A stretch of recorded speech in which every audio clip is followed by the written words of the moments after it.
이번 시간에는 기도를 성령으로 어떻게 하는 것인가라는 제목으로 상세하게 설명을 하겠습니다. 대개 기도는 세 가지 형태가 있습니다. 첫째는 성령 안에서 성령으로 하나님과 교통하는 기도입니다. 우리가 매일매일 하나님 앞에 감사와 찬양 예배를 드리는 교통의 기도가 있습니다. 대단히 중요한 겁니다. 서로 교통해야 친밀해지고 서로 가까워질 수가 있는 것처럼 하나님께 교통하는 기도는 하나님과 가까워지는 길입니다. 반드시 성령 안에서 성령으로 기도해야 됩니다.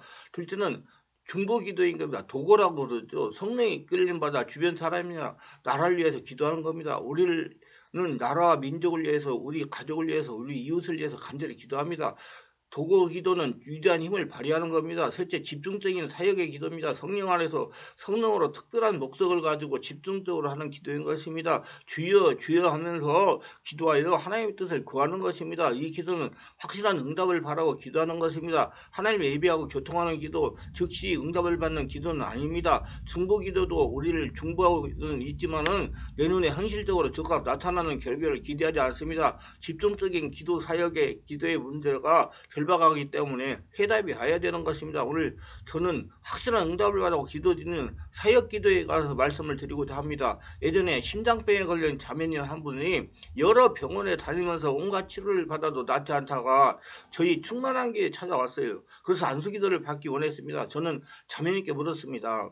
어떻게 지금까지 기도를 해왔습니까? 그러니 보통 하는 기도를 했지요. 전지전능 무소부수하신 하나님, 어제도 계시고 오늘도 계시고 장차 오실 하나님, 영광의 하나님, 하나님께서 국률을 보시사 나를 치료하여 주시옵소서, 이렇게 기도한다고 했습니다. 자매님 지금 목숨이 경각에 달렸는데 너무 수사가 많습니다. 병 고쳐달라는 것은 조금밖에 안 하고 앞에 하나님께 대한 수사가 너무 많습니다. 다급한 사람은 그렇게 하지 않습니다. 지금 물에 빠져 죽는 사람이 전지전능 무소부지하신 하나님, 천지와 만물을 지으신 하나님, 영광의 대주제시여 아름답고 높으신 이름을 가시는 하나님이여 나를 물에서 건져 주시옵소서 하면 꼬르륵하고 죽어버리고 맙니다. 물에 빠진 사람은 그렇게 할 시간이 없습니다. 하나님 살려주세요. 주여 살려주세요. 주여 살려주세요. 어떻게 해야 됩니까? 살려주세요. 그렇게 해야지 무슨 수사가 그렇게 많이 합니까? 그러면 자매님은 이제부터 제가 시키는 대로 기도를 하십시오. 하나님, 내 심장병 원인이 무엇입니까? 알려주세요. 원인을 알려주세요. 저는 원인을 모릅니다. 알려주세요.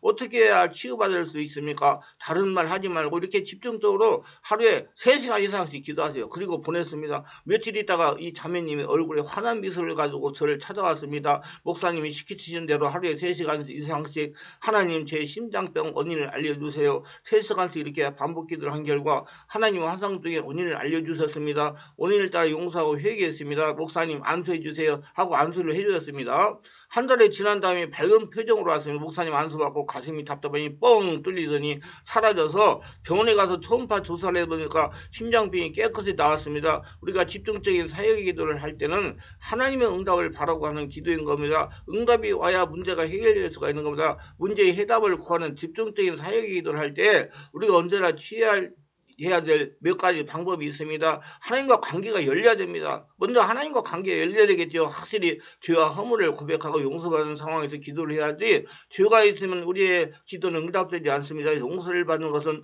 예수님을 주인으로 영접하고 성령으로 세례를 받아 성령으로 기도하는 것입니다. 반드시 성령으로 세례를 받으셔야 됩니다. 이사야서 59장 1절 2절에 여호와의 손이 짧아 구원치 못하심도 아니요 귀가 듣나요 듣지 못하심도 아니다. 오직 너희 죄악이 너희 하나님 사이를 내었고 너희 죄가 그 얼굴을 가려워서 너희를 듣지 않으시게 함이라고 말씀하고 있는 것입니다. 또 이사야서 53장 6절 7절에 너희는 여호와를 만날 때마다 찾아라. 가까이 계실 때 그를 부르라. 악인은 그 길을, 불의한 자는 그 생각을 버리고 여호와께로 돌아오라. 그리하면 그가 긍휼히 여기시리라. 우리 하나님께로 나아오라. 그가 널리 용서하시리라고 말씀했습니다. 시편 32편 5절 6절도 내가 이를 내 허물을 여호와께 자복하리라 하고 주께 내 죄를 아뢰고 내 죄악을 숨기지 아니하였더니 곧 주께서 내 죄악의 악을 사하셨나이다. 이로 인하여 무릇 경건한 자를 주를 만날 길을 찾아서 주께 기도할지라. 진실로 홍수가 범람할지라도 저에게 미치지 못하리로다. 우리는 우리의 죄를 자꾸 감추기로 합니다.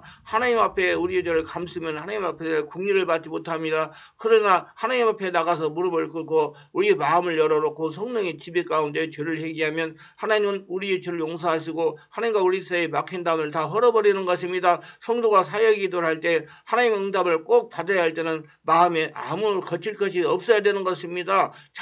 하나님과 관계에 벽이 없어야 된다는 얘기입니다. 우리가 하나님께 기도할 때 죄를 회개할 뿐만 아니라 성도의 의무를 실천해야 되는 것이나 내가 주일날에도 지키지 않고 주일날 개인적 일을 다 하고 돌아다니다가 답답한 일이 생기면 주님이여 나를 도와주셔서 고함치 무슨 소용이 있겠습니까? 인간 아담이 되어가지고 하나님에게 고함친다고 영이신 하나님이 듣습니까? 성령으로 거듭난 성도는 주일날은 주님의 부활하는 날이요. 주님께서 교회에서 우리를 만나주는 날인 곳 알고 행하는 것입니다. 예수님이 부활하시고 난 다음 꼭 주일날 제자들이 모인 곳에 찾아오셔서 만나주셨습니다. 그날 이후로 제자들은 주일날 예수님이 오실 것을 기대하고 모였습니다. 오늘날도 우리가 이와 같이 석일에 모이면 주님께서 성령을 통해서 이 자리에 찾아와서 우리를 만나주시는 겁니다.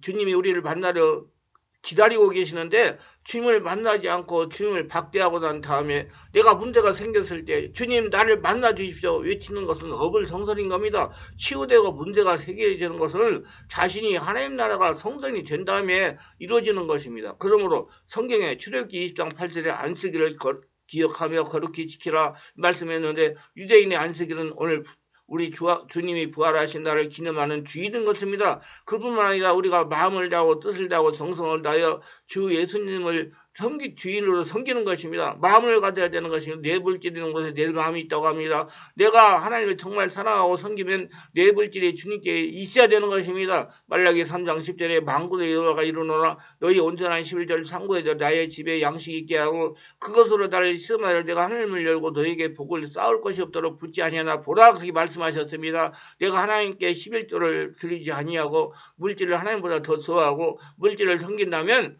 내가 하나님이 필요할 때 하나님께 부르짖으면 하나님 뭐라고 말씀하겠습니까? 물질 찾아가거라. 물질이 내가 나보다도 더 섬기지 않느냐? 물질이 너희 하나님이고 너희 우상이니 너희 하나님이 물질을 찾아가라고 말씀하지 않겠습니까? 내가 물질보다 하나님을 더 사랑하고 모든 소유가 하나님의 것이니 소득의 11조를 정성으로 드리고 날마다 마음으로 하나님을 찾으며 정성스럽게 섬기면 어려움이 당할 때 하나님 내가 고난 중에 처해 있으니 나를 도와주소서 하면 하나님 제가 어떻게 해야 되겠습니까? 그러면 하나님이 오냐 내가 마음을 다하고 뜻을 다하고 정성을 다하여 나를 사용하신즉 내가 너를 도와주려 하시면서 지식의 말씀과 지혜의 말씀을 알려주시는 겁니다. 그 말씀대로 순종하면 문제가 해결이 되는 것입니다. 알아야 될 것은 11조를 드리는 분들은 모든 소유가 하나님 것이라고 인정하는 사람이 11조를 드릴 수 있기 때문에 11조를 드리는 성도의 기도를 들어주시는 것입니다. 잠언서 28장 9절에 사람의 귀를 돌이키고 율법을 듣지 아니하면 그의 기도가 가증하리라고 말한 것입니다. 완전하게 육체가 되어서 하나님의 법을 듣지 아니하고 하나님의 법에 등을 돌리면 그 사람의 기도는 하나님이 가증스럽게 본다는 것입니다. 우리의 삶에 성령으로 충만하여 하나님의 말씀을 지키는 삶을 살아야 되는 것입니다. 우리가 개인적으로 인생을 살 때도 의롭게 살아야 되고 참되고 진실하게 살아야 되고 그리고 성령으로 충만하여 거룩하게 살아야 되는 것이라 어떻게 의롭게 삽니까? 의롭게 사는 것은 영이신 하나님의 계명을 지키면서 의롭게 사는 것입니다. 어떻게 진실하게 삽니까? 거짓이 없이 사는 것입니다. 성령으로 기도하며 성령의 감독에 순종하는 것입니다. 하나님이 뱀을 미워합니다. 왜 뱀을 미워합니까? 뱀은 진실하지 못하고 꼬부랑꼬부랑하기 때문에 그래서 하나님의 성경 말씀에 보면 꼬불꼬불한 뱀에게 야단을 쳐서 죽일 것이라고 말한 것입니다. 하나님은 꼬불꼬불 이랬다가 저랬다가 하는 것을 원치 않습니다. 마른 마음을 가지고 진실하게 사는 것을 원하고 그리고 세상과 짝하지 아니하고 거룩하게 사는 것을 원하시는 겁니다. 거룩하게 사는 것은 성령 안에서 기도하며 성령으로 예배하며 사는 것입니다. 무엇보다 성령 안에서 영적인 삶을 살아가시기를 원하시는 것입니다. 하나님이 영이시기 때문입니다. 그리고 사람을 대할 때 온유하고 겸손하게 용서와 사랑을 가지고 대해야 하는 것입니다.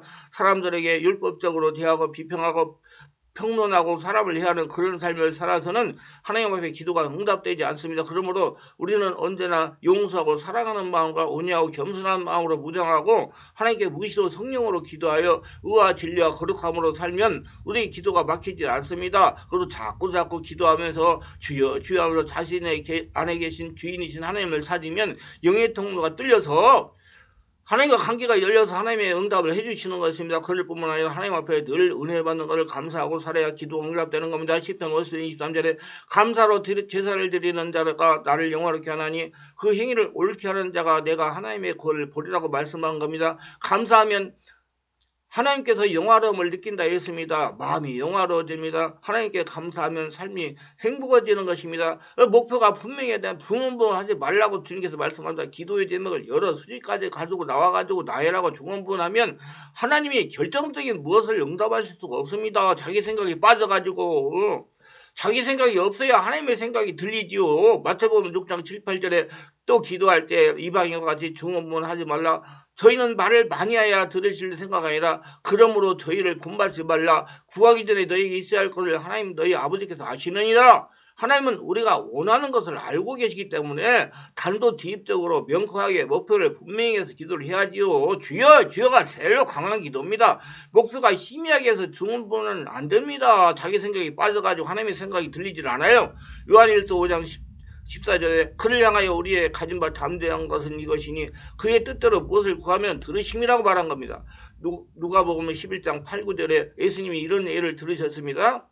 밤중에 친구가 왔는데 먹일 떡이 없습니다. 그런데 이웃집 부자라 떡이 많습니다. 그래서 친구를 위해서 이웃집에 가서 문을 두드렸습니다. 아무 소리가 없습니다.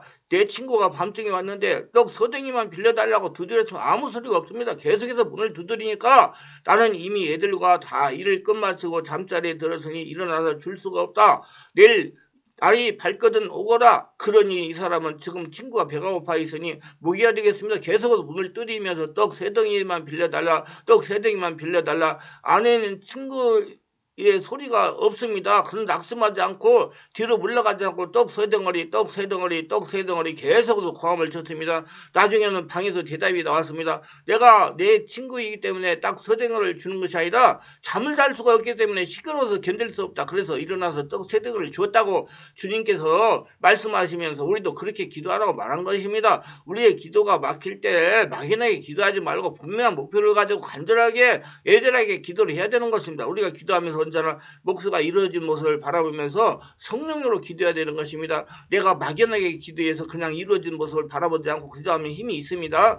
바라보는 보통은 얼마나 중요한지 모르면 기도할 때 이루어진 모습을 바라봅니다. 성경에는 주께서 말씀하시기를 누구든지 이 산들에게 명하여 저 바다에 던지라고 그 말한 것이 이루어진 줄 마음에 믿고 의심하지 않으면 그대로 되리라 말씀해서 거기에 보십시오. 분명히